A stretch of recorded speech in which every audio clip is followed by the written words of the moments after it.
Good morning, everybody. This is Rachelle with Grief Recovery with Rachelle. So it's been a minute. Haven't done a video for a while. I don't really know why. Maybe kids are home, holiday vacation, whatever. Anyhow, I missed you. But I thought, I'm going to come back with this. I don't know. I had this situation happen, but I just see it as another way to recognize unresolved grief. So first day back to school, I think, after holiday break. First couple of days, I don't know. Anyhow, it's pouring rain, like one of the 2 days that it pours rain in Southern California per year. And it's pouring rain. I'm running a little bit late to pick up my child, one of my children, from school. So I'm kind of like feeling rushed in my spirit. And the traffic is wrapped around, it's a city block, and I'm on the back side of the city block. So I'm stuck in this huge line of traffic. So I'm picking him up in valet that day. Stuck in the very back, the back side of the school, huge line of traffic, and it's not moving. And it's not moving for like 10 or 15 minutes. And I kind of zoned out. I'm just waiting in line. But eventually I'm thinking, something's wrong. I wonder if there was a crash up there or something. And so after this like 15 minutes, the school is in a place where there's, I think, 2 or 3 schools in this small neighborhood, so the traffic is nuts. So anyhow, we're not moving. Eventually the traffic begins to move, but I can look ahead. Finally my brain's engaged, and I look ahead and I see that the traffic is kind of like skirting around, and I'm thinking, oh no, there must be a crash. Oh my gosh, I hope it's not a kid, and my mind's doing all this stuff. Finally I get my turn. We were having to wait for the oncoming traffic to get through so my side can start skirting around. I get up there and I see it's pouring rain, legitimately pouring rain. And I see this car with this woman stuck inside, and she's got her flashers on that aren't really even flashing well.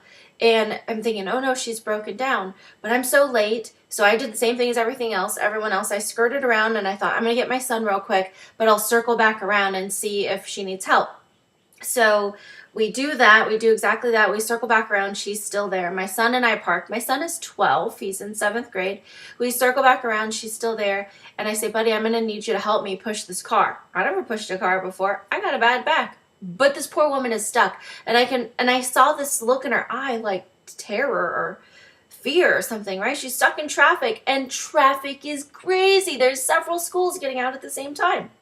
So my son, I don't have a jacket because I was all spazzed out running late to go pick him up.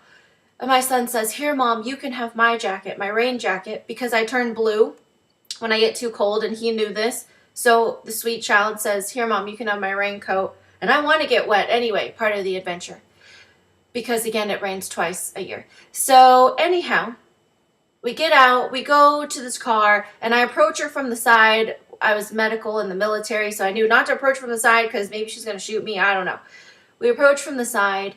It's daytime. I felt safe enough. We were in a neighborhood, whatever. I approach her from the side. Are you having car trouble? Would you like some help?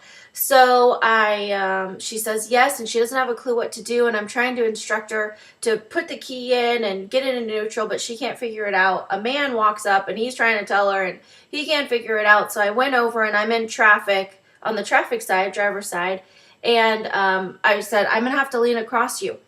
Meanwhile, and I, get it in, jiggle the steering wheel, and get her into neutral. I tell her to take her foot off the brake, take off the e-brake, blah, blah, blah. Meanwhile, while all this has happened, it's pouring rain. Did I mention that? Like huge drops pouring rain. Remember all those mudslides we have going on? That rain. So we get all this settled out. Meanwhile, while all this is happening, the cars behind her are honking and shouting at us to move out of the way. Move out of the way. Come on, get your car out of the road. All this stuff. On top of that, when I leaned across her, listen, I'm going to have to do this for you, and I take care of it. I happen to look back at someone who's shouting at us, hey, get your car off the road. It's a female a female driving a car, like a middle-aged female, not a kid or something.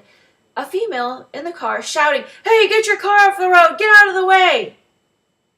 I never did get upset or frustrated. I'm thinking safety. I got my kid in the road. It's raining. This woman's scared, whatever.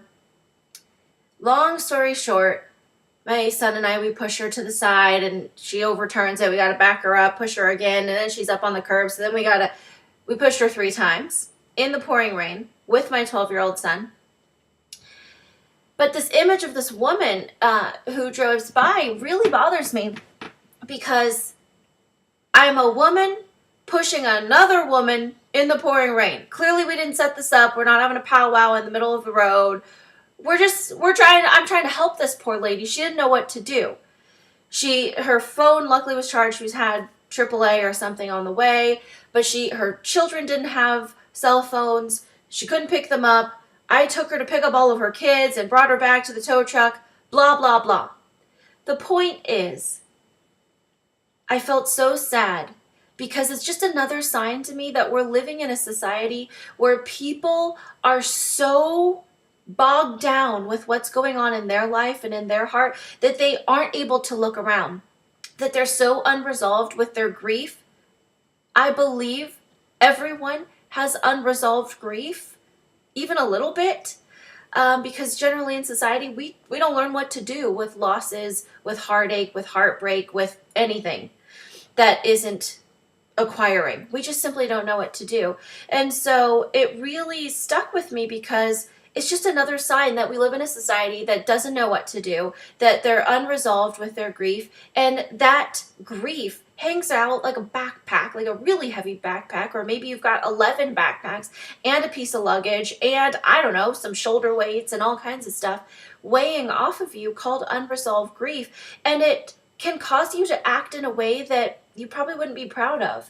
That maybe you jump when you shouldn't jump. Maybe you jump too big when it just required a little small thing. Maybe you're on that roller coaster of emotions. Maybe you aren't sleeping, or you are sleeping too much, or maybe you aren't eating, or you are eating too much. What are you doing to resolve your grief? If you don't actually know what to do with it, what are you doing? Grief is the normal and natural feelings you have because of change. So you think about all the different changes you've had. That doesn't include just death and divorce, friends. That includes moves, job changes, health changes, even positive money changes, negative money changes, you name it, family dynamic changes, schools, you name it, change. The way you feel about it is called grief.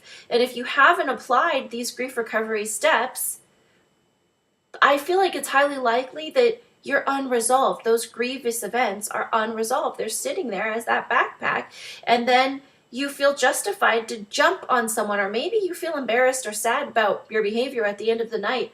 But what if you were able to give yourself more control over your reactions? What if you weren't reacting like a chemical explosion?